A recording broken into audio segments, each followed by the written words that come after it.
Los difuntos torricos siempre fueron buenos amigos míos. Tal vez en Zapotlán no los quisieran, pero lo que es de mí, siempre fueron buenos amigos hasta tantito antes de morirse. Ahora eso de que no los quisieran en Zapotlán no tenía ninguna importancia porque tampoco a mí me querían allí. Y tengo entendido que a nadie de los que vivíamos en la Cuesta de las Comadres nos pudieron ver con buenos ojos los de Zapotlán. Esto era desde viejos tiempos. Por otra parte, en la Cuesta de las Comadres, los torricos no la llevaban bien con todo el mundo.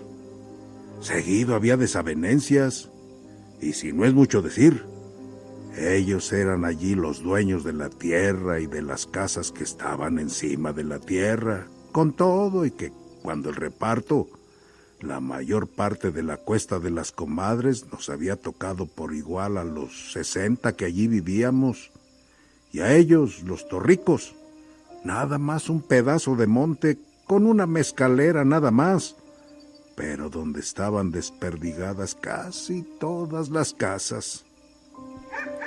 A pesar de eso, la Cuesta de las Comadres era de los torricos. El cuamil que yo trabajaba era también de ellos, de Odilón y Remigio Torrico, y la 2.5 de lomas verdes que se veían allá abajo eran juntamente de ellos. No había por qué averiguar nada. Todo mundo sabía que así era.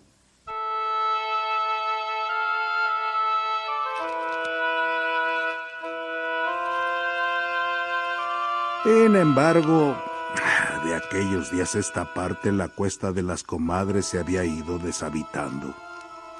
De tiempo en tiempo alguien se iba. Atravesaba el guardaganado donde está el palo alto que usted ve allá y desaparecía entre los encinos y no volvía a aparecer ya nunca. Se iban, eso era todo. Y yo también hubiera ido de buena gana a asomarme a ver qué había tan atrás del monte que no dejaba volver a nadie, pero me gustaba el terrenito de la cuesta. Y además, era buen amigo de los torricos. El coamil donde yo sembraba todos los años un tantito de maíz para tener elotes y otro tantito de frijoles, quedaba por el lado de arriba. Allí, ¿ve usted? Donde la ladera baja hasta esa barranca que le dicen Cabeza de Toro. El lugar no era feo, pero la tierra se hacía pegajosa desde que comenzaba a llover, y luego había un desparramadero de piedras duras y filosas como troncones que parecían crecer con el tiempo. Sin embargo, el maíz se pegaba bien y los elotes que allí se daban eran muy dulces. Los torricos que para todo lo que se comían necesitaban la sal de tequesquite, para mis elotes no. Nunca buscaron ni hablaron de echarle tequesquite a mis elotes, que eran de los que se daban en Cabeza de Toro.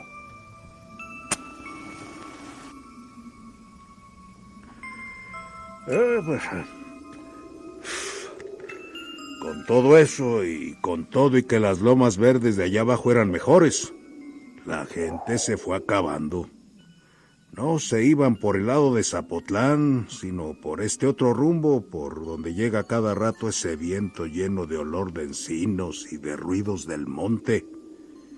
Se iban callados la boca sin decir nada ni pelearse con nadie. Es seguro que les sobraban ganas de pelearse con los torricos para desquitarse de todo el mal que les habían hecho, pero no tuvieron ánimos. Seguro eso pasó. La cosa es que todavía después de que murieron los torricos, nadie más volvió por aquí. Yo estuve esperando, pero nadie regresó. Primero les cuidé sus casas, remendé los techos y les puse ramas a los agujeros de sus paredes, pero viendo que tardaban en regresar, las dejé por la paz. Los únicos que nunca dejaron de venir fueron los aguaceros de mediados de año y esos ventarrones que soplan en febrero y que le vuelan a uno la cobija cada rato. De vez en cuando también venían los cuervos volando muy bajito y graznando fuerte como si creyeran estar en algún lugar deshabitado. Así siguieron las cosas después de que se murieron los Torricos. Antes, desde aquí, donde ahorita estamos, se veía claramente Zapotlán.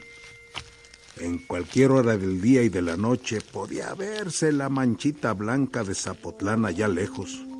Pero ahora las jarillas han crecido muy tupido y por más que el aire las mueve de un lado para otro, no dejan ver nada de nada.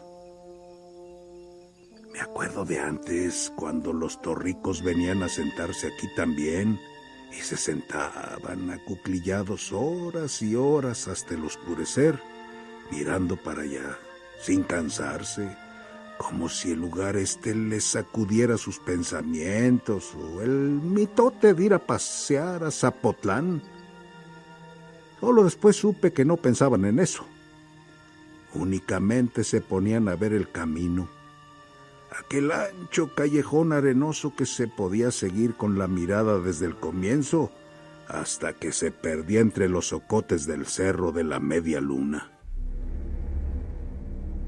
Ya se nos está haciendo tarde, oiga. ¿Quiere que le siga contando? Yo nunca conocí a nadie que tuviera un alcance de vista como el de Remigio Torrico. Era tuerto, pero el ojo negro y medio cerrado que le quedaba parecía acercar tanto las cosas que casi las traía junto a sus manos. Y de allí a saber qué bultos se movían por el camino, no había mucha diferencia. Así, cuando su ojo se sentía a gusto, teniendo en quien recargar la mirada, los dos se levantaban de su divisadero y desaparecían de la cuesta de las Comadres por algún tiempo.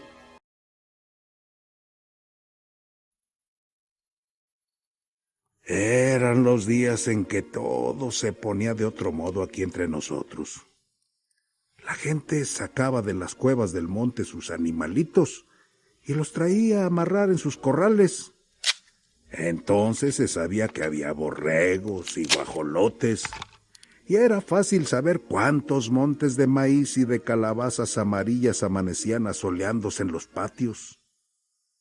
El viento que atravesaba los cerros era más frío que otras veces, pero no se sabía por qué. Todos allí decían que hacía muy buen tiempo, y uno oía en la madrugada que cantaban los gallos como en cualquier lugar tranquilo, y aquello parecía como si siempre hubiera habido la paz en la cuesta de las Comadres. Luego volvían los Torricos.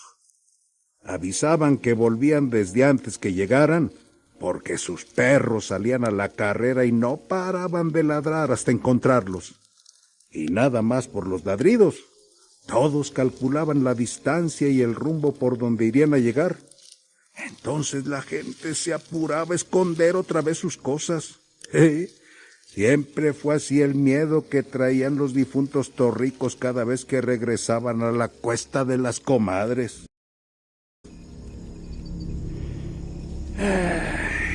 Pero yo nunca llegué a tenerles miedo. Era buen amigo de los dos y a veces hubiera querido ser un poco menos viejo para meterle en los trabajos en que ellos andaban. Sin embargo, ya no servía yo para mucho. Me di cuenta aquella noche en que les ayudé a robar un arriero. Entonces me di cuenta de que me faltaba algo. Como que la vida que yo tenía estaba ya muy desperdiciada y no aguantaba más estirones. De eso me di cuenta.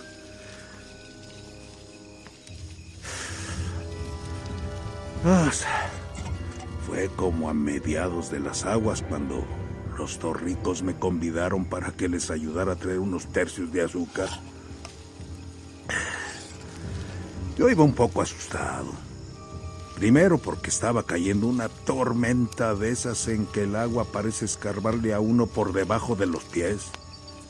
Después, porque no sabía dónde iba. De cualquier modo, allí vi yo la señal de que no estaba hecho ya para andar en andanzas. Los torricos me dijeron que no estaba lejos el lugar a donde íbamos. En cosa de un cuarto de hora estamos allá, me dijeron. Pero cuando alcanzamos el camino de la media luna, comenzó a oscurecer. Y cuando llegamos a donde estaba el arriero, era ya alta la noche. Como ahorita que le estoy contando a usted estas cosas. ¡Ey! ¡Ey! Pues como le decía, el arriero no se paró a ver quién venía. Seguramente estaba esperando a los torricos y por eso no le llamó la atención vernos llegar. Eso pensé. Pero todo el rato que trajinamos de aquí para allá con los tercios de azúcar, el arriero se estuvo quieto, agazapado entre el zacatal. Entonces le dije a los torricos: ese que está allí tirado parece estar muerto o algo por el estilo. Ah, nada más ha de estar dormido, me dijeron ellos. Lo dejamos aquí cuidando, pero se ha de haber cansado de esperar y se durmió. Yo fui y le di una patada en las costillas para que despertara, pero el hombre siguió igual de tirante. Y yo les dije: este está bien muerto. No, no te creas, me dijeron. Nomás está tantito atarantado porque Odilón le dio con un leño en la cabeza, pero después se levantará. Ya verás que en cuanto salga el sol y sienta el calorcito, se levantará muy aprisa y se irá enseguida para su casa. Tú, agárrate ese tercio de allá y vámonos. Fue todo lo que me dijeron.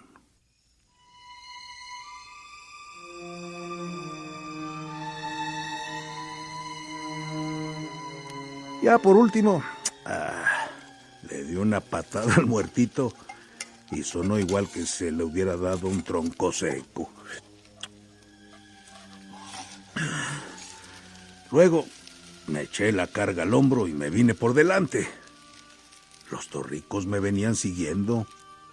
Los oí que cantaban durante largo rato hasta que amaneció. Cuando amaneció dejé de oírlos. Ese aire que sopla antes de la madrugada se llevó los gritos de su canción y ya no pude saber si me seguían, hasta que oí pasar por todos lados los ladridos encarrerados de sus perros. ¡Ey! De ese modo fue como supe qué cosas iban a espiar todas las tardes los torricos sentados junto a mi casa de la Cuesta de las Comadres.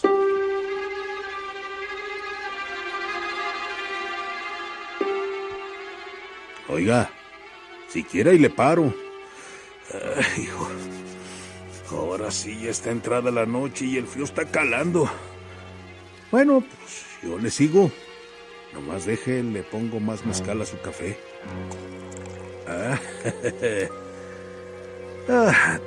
Remigio Torrico, yo lo maté. Ya para entonces quedaba poca gente entre los ranchos. Primero se habían ido de uno en uno, pero los últimos casi se fueron en manada. Ganaron y se fueron aprovechando la llegada de las heladas. En años pasados llegaron las heladas y acabaron con las siembras en una sola noche. Y este año también. Por eso se fueron. Creyeron seguramente que el año siguiente sería lo mismo y parece que ya no se sintieron con ganas de seguir soportando las calamidades del tiempo todos los años y la calamidad de los torricos todo el tiempo. Así que, cuando yo maté a Remigio Torrico, ya estaba bien vacía de gente la Cuesta de las Comadres y las lomas de los alrededores. Eso sucedió como en octubre. Me acuerdo que había una luna muy grande y muy llena de luz. así como esta que estamos viendo usted y yo. Porque yo me senté afuerita de mi casa, así como estoy ahorita, a remendar un costal todo agujerado, aprovechando la buena luz de la luna, cuando llegó el Torrico.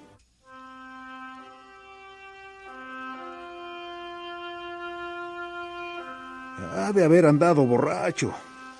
Se me puso enfrente y se bamboleaba de un lado para otro, tapándome y destapándome la luz que yo necesitaba de la luna. Ir ladereando no es bueno, me dijo después de mucho rato. A mí me gustan las cosas derechas. Y si a ti no te gustan, ahí te lo hagas, porque yo he venido aquí a enderezarlas. Yo seguí remendando mi costal. Tenía puestos todos mis ojos en coserle todos los agujeros, y la aguja de arria trabajaba muy bien cuando la alumbraba la luz de la luna. Seguro por eso creyó que yo no me preocupaba de lo que decía. A ti te estoy hablando.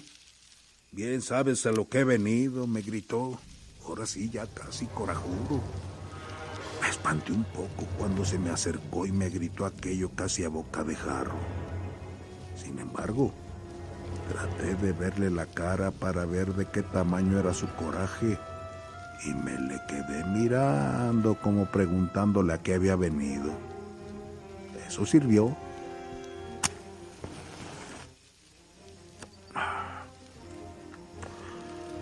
Pues ya más calmado, se soltó diciendo que a la gente como yo había que agarrarla desprevenida.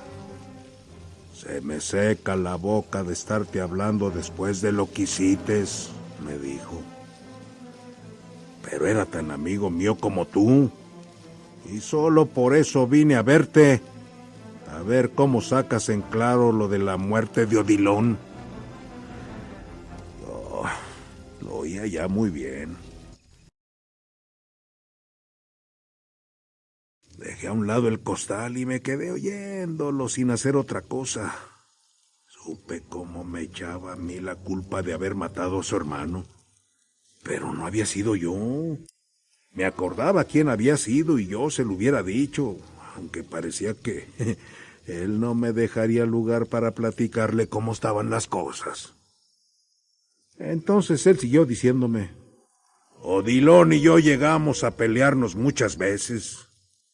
Era algo duro de entendederas y le gustaba encararse con todos, pero no pasaba de allí.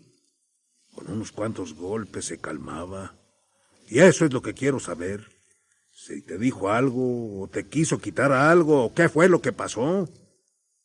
Pudo ser que te haya querido golpear y tú lo madrugates. Algo de eso ha de haber sucedido.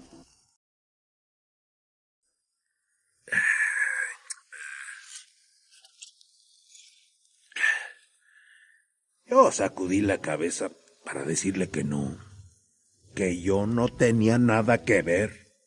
Oye, me atajó el Torrico. Odilon llevaba ese día 14 pesos en la bolsa de la camisa. Cuando lo levanté, lo esculqué y no encontré ese dinero. Luego, ayer supe que te habías comprado una frazada. ¿Y eso era cierto? Yo me había comprado una frazada. Esta que ahorita usted me ve que traigo, ¿eh? Vi que se venían muy aprisa los fríos y el gabán que yo tenía estaba ya todito hecho a garras. Por eso me fui a Zapotlán a conseguir una frazada. Pero para eso había vendido el par de chivos que tenía y no fue con los 14 pesos de Odilon con lo que la compré. Él podía ver que si el costal se había llenado de agujeros, se debió a que tuve que llevarme el chivito chiquito allí metido porque todavía no podía caminar como yo quería. Entonces él me dijo, sábete de una vez por todas que pienso cobrarme lo que le hicieron a Odilon, sea quien sea el que lo mató. Y yo sé quién fue. Y oí que me decía casi encima de mi cabeza. ¿De modo que fui yo?, le pregunté. ¿Y quién más? Me dijo. Odilon y yo éramos sinvergüenzas y lo que tú quieras. Y no digo que no llegamos a matar a Naiden, pero nunca lo hicimos por tan poco. Eso sí te lo digo a ti. La luna grande de octubre pegaba de lleno sobre el corral y mandaba hasta la pared de mi casa la sombra larga de Remigio. Lo vi que se movía en dirección de aquel tejocote que usted ve allá y que agarraba el guango que yo siempre tengo recargado allí. Luego vi que regresaba con el guango en la mano. Pero al quitarse el de enfrente, la luz de la luna hizo brillar la aguja del arria que yo había clavado en el costal. Y no sé por qué, pero de pronto comencé a tener una fe muy grande en aquella aguja. Por eso al pasar Remigio Torrico por mi lado, desensarté la aguja y sin esperar otra cosa, se la hundí a él cerquita del ombligo. Se la hundí hasta donde le cupo. Y allí la dejé.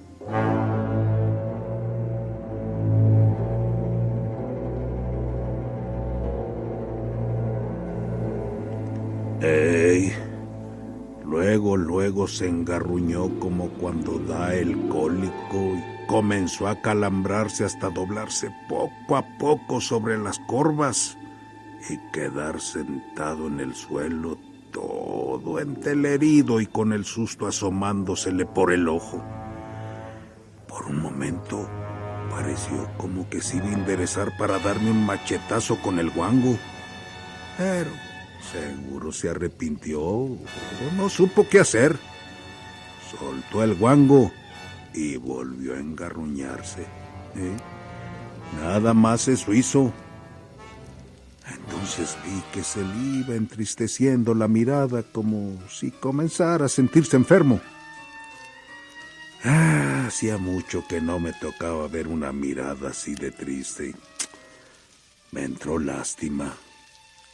Por eso aproveché para sacarle la aguja del arria del ombligo. Y metérsela más para arribita, allí donde pensé que tendría el corazón. Y sí, allí lo tenía, porque nomás dio 2 o 3 respingos como pollo descabezado. Y luego se quedó quieto. Ya debía haber estado muerto cuando le dije: mira, Remigio, me has de dispensar, pero yo no maté a Odilon. Fueron los alcaraces. Yo andaba por allí cuando él se murió, pero me acuerdo bien de que yo no lo maté. Se le dejaron ir encima y cuando yo me di cuenta, Odilon estaba agonizando. ¿Y sabes qué? Comenzando porque Odilon no debía haber ido a Zapotlán. Eso tú lo sabes. Tarde o temprano tenía que pasarle algo en este pueblo, donde había tantos que se acordaban mucho de él. Y tampoco los alcaraces lo querían. Ni tú ni yo podemos saber qué fue a hacer él a meterse con ellos. Fue cosa de repente. Yo acababa de comprar mi zarape y iba de salida cuando tu hermano le escupió un trago de mezcal en la cara a uno de los alcaraces. Él lo hizo por jugar. Se veía que lo había hecho por divertirse, porque los hizo reír a todos. Pero todos estaban borrachos. Odilon y los alcaraces y los demás. Y de pronto se le echaron encima.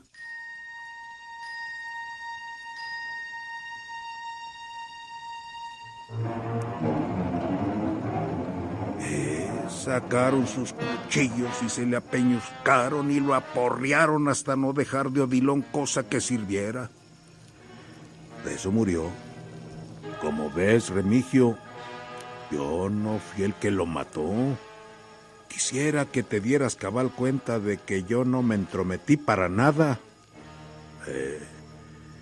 Y eso fue lo que le dije al difunto Remigio, tal como se lo estoy diciendo ahorita a usted.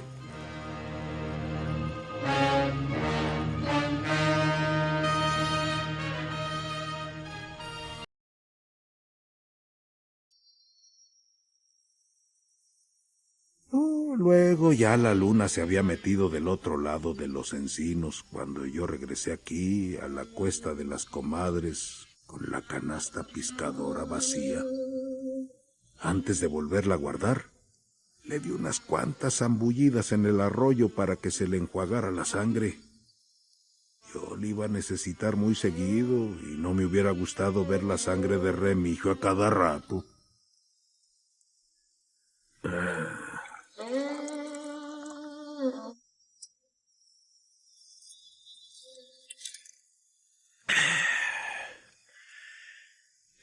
Me acuerdo que esa pasó allá por octubre, a la altura de las fiestas de Zapotlán.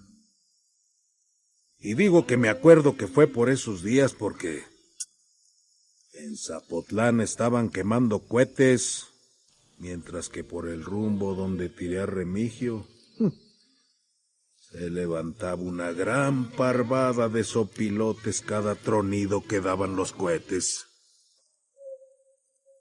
Hey, de eso me acuerdo.